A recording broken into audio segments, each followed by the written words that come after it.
Nah, di dalam pembelajaran modul 1.4 saya dikejutkan dengan materi penghargaan.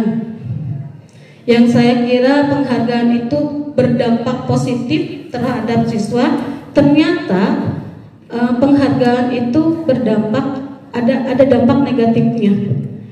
Jadi ada istilah dihukum oleh penghargaan. Kegiatan dari komunitas belajar berbagi tentang pendidikan kebagian yang biasanya kita laksanakan sebulan sekali. Bulan ini akan diisi oleh Ibu Aji Rusina Ratnayania tentang diseminasi budaya positif di sekolah. Kepada Ibu Aji kami persilakan. Assalamualaikum warahmatullahi wabarakatuh. Terima kasih Bu Elin. Yang terhormat Ibu Kepala Sekolah serta rekan-rekan semuanya, izinkan saya untuk menyampaikan tugas, memenuhi tugas pendidikan guru penggerak saya, yaitu mendiseminasi atau menyebarluaskan pemahaman tentang budaya positif. Diseminasi ini adalah salah satu tugas yang harus saya penuhi, yang merupakan aksi nyata modul 1.4. Alhamdulillah saya sudah menyelesaikan satu modul, di mana modul 1 ini ada 4 submodul, dan budaya positif ini adalah modul ke 1.4. Tanpa panjang waktu, karena udah sore juga, langsung saja ya. Fotonya itu ya memudar ya, lama-lama ya fotonya. Sebelumnya saya ucapkan selamat datang para guru hebat. Mari belajar bersama, berkolaborasi dan saling mendukung demi terwujudnya disiplin positif di sekolah tercinta kita.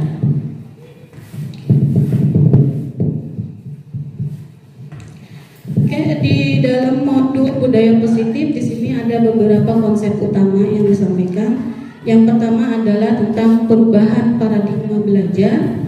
Yang kedua tentang disiplin positif. Yang ketiga tentang kebutuhan dasar manusia.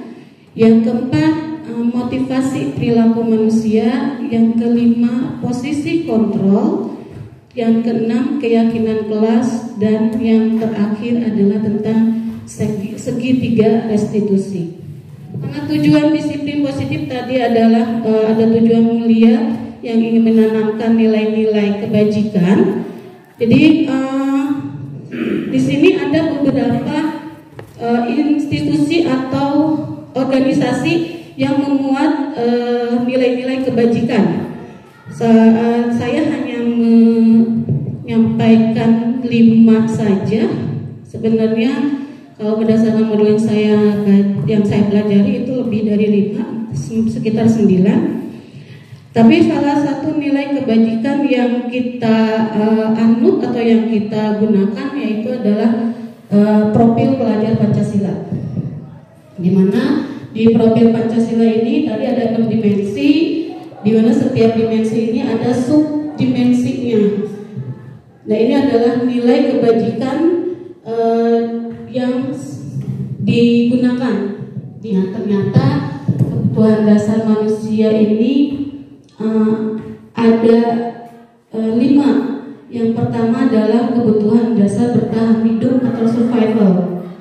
Nah, di sini anak contohnya misal ada seorang anak yang mengambil makanan dari temannya, dan kemungkinan anak tersebut adalah kekurangan atau kebutuhan dasar untuk bertahan hidupnya ini belum terpenuhi, sehingga anak tersebut mengambil makanan dari temannya. Lalu kebutuhan dasar yang kedua adalah cinta dan kasih sayang. Kebutuhan dasar kedua ini biasanya anak akan, kalau kita suka bilang caper, ingin diperhatikan, karena mungkin kebutuhan dasar cinta dan kasih sayang, terutama dari orang di lingkungan rumahnya ini tidak diberikan, jadi anak tersebut tidak mendapatkan kebutuhan dasar yang ini. Lalu yang yang ketiga itu adalah kebutuhan dasar penguasaan.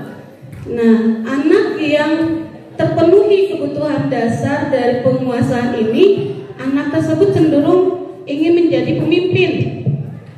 Biasanya seperti itu, ingin menjadi pemimpin karena show up ya. Jadi ingin tunjukin nih bahwa saya bisa menjadi pemimpin. Dengan begitu anak tersebut kebutuhan dasar mengenai penguasaannya ini terpenuhi. Lalu yang keempat itu adalah kebutuhan dasar kesenangan. Selama saya beberapa minggu ini ditugaskan untuk mendampingi Pak Ridwan, ternyata anak kita banyak yang kebutuhan dasar ininya belum terpenuhi, kebutuhan dasar kesenangannya.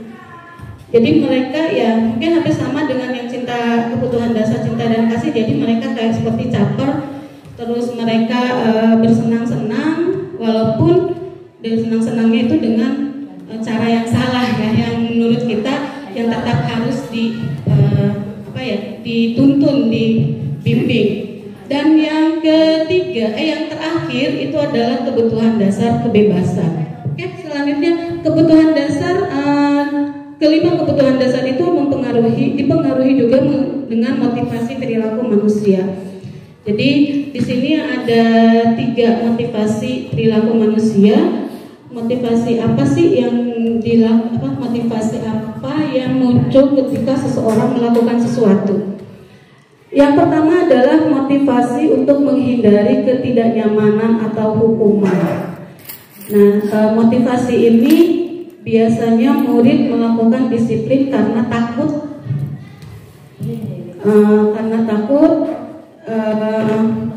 dan ini motivasi ini termasuk motivasi eksternal karena yaitu tidak timbul dari dirinya sendiri. Jadi yang melakukan suatu tindakan dengan motivasi ini menghindari ketidaknyamanan. Jadi saya mentaati peraturan, saya mentaati tata tertib itu karena ya saya nggak mau dihukum. Setelah anak tersebut tidak ada di lingkungan kita lagi, ya karena kita tidak mengawasi, ya anak melakukan di luar itu. Lalu yang kedua adalah motivasi untuk mendapatkan imbalan atau penghargaan dari orang lain. Nah, ini juga termasuk motivasi eksternal karena ada tujuan tertentu yang ingin dicapai oleh anak tersebut.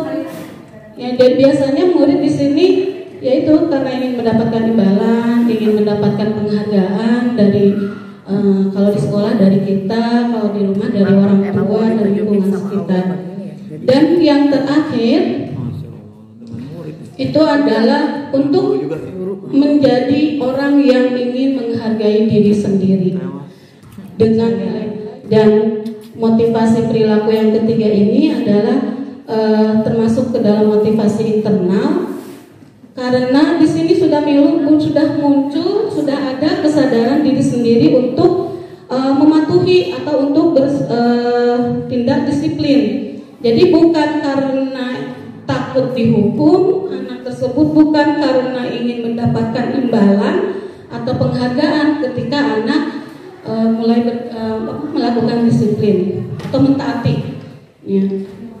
Itulah motivasi perilaku manusia. Konsekuensi ini misal ketika anak mencoret-coret kertas temannya, lalu kita meminta anak untuk mengganti kertas tersebut. Nah, itu yang dimaksud dengan konsekuensinya. Otomatis hubungan si anak ini tidak akan buruk. Jadi ya udah kertasnya juga sudah diganti, jadi kita temenan lagi ya. Seperti itu. Tapi kalau kita memberikan hukuman, dan mungkin saja si anaknya itu nanti akan membenci atau marah terhadap temannya. Lalu tawaran bukan paksaan. Nah, konsekuensi ini sifatnya itu tawaran. Karena konsekuensi itu kita buatkan bersama-sama. Adanya diskusi dengan siswa, antara guru dengan siswa, otomatis kita tidak memaksakan.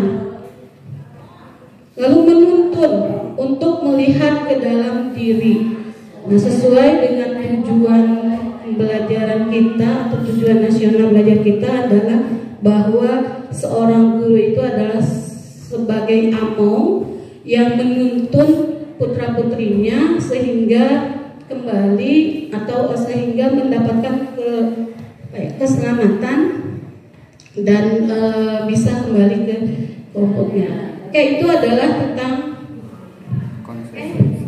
tentang restitusi diri atau memisahkan diri dari temannya. Tetapi dengan restitusi kita mengembalikan anak tersebut ke dalam kelompoknya, karena di sini kita tidak bertindak menyalahkan atau menghukum anak. Nah, itu maksudnya dari restitusi, mengembalikan murid yang berbuat salah pada kelompoknya. Nah, di dalam pembelajaran modul 1.4 saya dikejutkan dengan materi penghargaan. Yang saya kira penghargaan itu berdampak positif terhadap siswa, ternyata penghargaan itu berdampak ada dampak negatifnya. Jadi ada istilah dihukum oleh penghargaan. Dan saya terus terang ini materi yang membuat saya cukup terkejut, yang membuat saya cukup ternyata selama ini kalau saya memberikan penghargaan kepada siswa dampaknya nggak selalu positif ya, ada negatifnya juga. Dampak dari penghargaan di sini pengaruh jangka pendek dan jangka panjang. Pengaruh jangka pendeknya, kalau sekali-kali kita memberikan penghargaan mungkin tidak akan berpengaruh terlalu besar ya. Tapi kalau kita sering memberikan penghargaan atau jangka panjangnya, ketika kita si anak itu ketika melakukan sesuatu dia mengharapkan sesuatu. Jadi dia melakukan itu karena ada yang diinginkan. Itu penghargaan dari kita. Yang kedua, penghargaan tidak efektif. Ya mungkin itu karena tadi mengharapkan sesuatu, jadi pekerjaan atau yang dilakukan oleh anak itu tidak efektif karena dia yang mengharapkan itu sesuatu, itu penghargaan dari kita. Lalu penghargaan merusak hubungan. Nah, penghargaan merusak hubungan ini ketika kita memberikan penghargaan kepada seseorang, terkadang anak itu kan contohnya kita tidak mengetahui bagaimana anak menghasilkan sesuatu, kita tidak melihat prosesnya. Ternyata mungkin mereka bekerja bareng, tapi yang diberi penghargaan oleh kita hanya satu orang, karena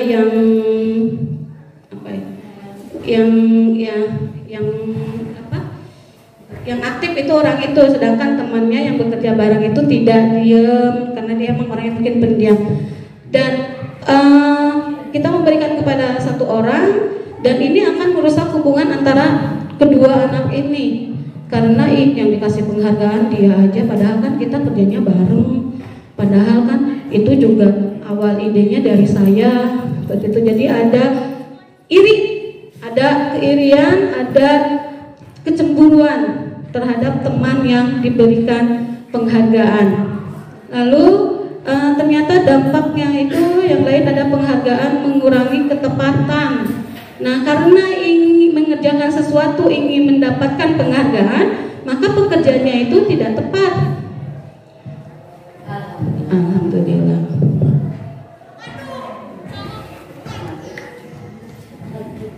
Di sini belum ada. Di sini belum ada. Nanti lanjut ya Pak. Oke. Jadi mengurangi ketepatan, karena yaitu anak bekerja ingin mendapatkan penghargaan. Tujuan utamanya itu adalah penghargaan. Dan yang baru aja.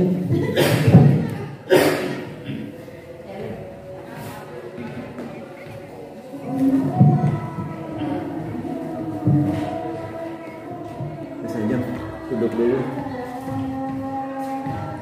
Oh ya. Duduk dulu. Minum. Baik, kita lanjutkan. Bapak Ibu, insya Allah sedikit lagi. Jadi kreativitas siswa itu akan mati karena emang tujuan menyelesaikan tugasnya itu adalah bertujuan untuk mendapatkan penghargaan. Oke, itu tentang penghargaan. Ini contoh penerapan strategi 3 restitusi yang sudah saya buat. Tidak usah diputar ya, Bapak Ibu. Ya, sudah lulus banget. Oke, itulah materi tentang tentang budaya positif. Jadi dalam penerapan disiplin positif hendaknya guru memiliki standar kepribadian, profesional dan sosial yang baik, di mana guru mampu berefleksi pada posisi kontrolnya saat ini. Bagaimana perjalanan dirinya sebagai seorang among atau posisi kita sebagai seorang manajer yang menuntun murid-murid menjadi insan yang mandiri, merdeka dan bertanggung jawab. Ini berdasarkan standar nasional pendidikan kita. Oke, itulah Bapak Ibu materi yang saya sampaikan. Kurang lebihnya saya mohon maaf. Sebenarnya banyak kesalahannya.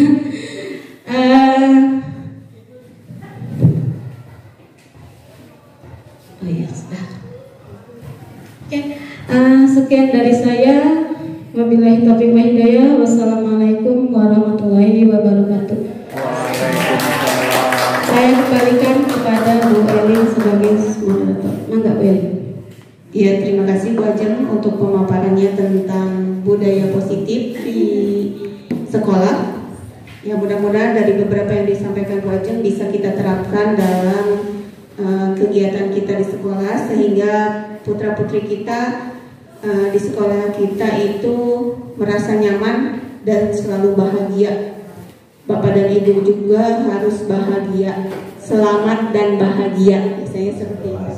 Dan juga bisa dijadikan budaya positif ini di SMP Negeri 2 Cok. Siapapun yang ingin menjadi guru penggerak itu masih bisa, semangat. Ya, kalau ingin mendapatkan sertifikat guru penggerak itu tidak harus kalau usianya masih bisa untuk menjadi pengajar praktik, masih bisa untuk mendapatkan sertifikat jadi guru. Demikian, semangat. Assalamualaikum warahmatullahi wabarakatuh. Waalaikumsalam. Alhamdulillahirobbilalamin. Mohon maaf apabila dalam kegiatan ini ada salah ucap, salah perkataan, salah perbuatan. Mudah-mudahan kita semua diberkahi Allah Subhanahu Wa Taala. Wabillahi taufiq wal hidayah. Wassalamualaikum warahmatullahi wabarakatuh. Waalaikumsalam warahmatullahi wabarakatuh.